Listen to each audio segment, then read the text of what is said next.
Okay guys, so going na ko karon sa simbahan sa Cross Mountain. So kami mo ni ang entrada sa airport diri sa Punta no. Pinagian.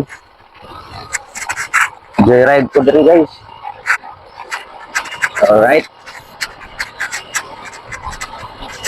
Ato makita no nga mao ni ang bagong tulay diri sa Mulita River padulong sa access road na to sa ongoing construction airport. So tiyaga na kayo ang plastada kay naanay mga solar sa gilid. Kung nga di pa ni maagian sa mga dagko nga sakyanan tungod kay kani nga dalan gina construct pag ginagubatan kay napay paved shoulder nga simento kon. Alright guys, so alright ang mga higala. Atong gamiton kini yung bago na to nga vlogging kit.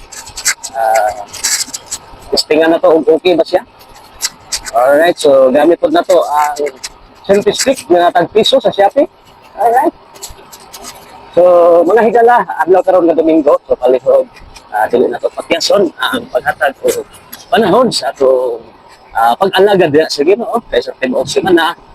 Grabe ang atong kinahimo para sa ato ang kinabuhi. Personal nga panginhanglan o karon ang Diyos na ginhanglan po na to na ato siya daygon, ato siya sibahon. Alright. So kani siya padulong ko sa Cross Mountain, Port City, Barangay Kasikot, ng Carlos Quinon. Na dito ang church, ang ministry nga gipadala sa ato. So by the grace of God, by month of February, mag-Thanksgiving ka dito po. So salamat na lang sa imong pag-follow o pag-share o pag-tanawan nga video. God bless imo ha.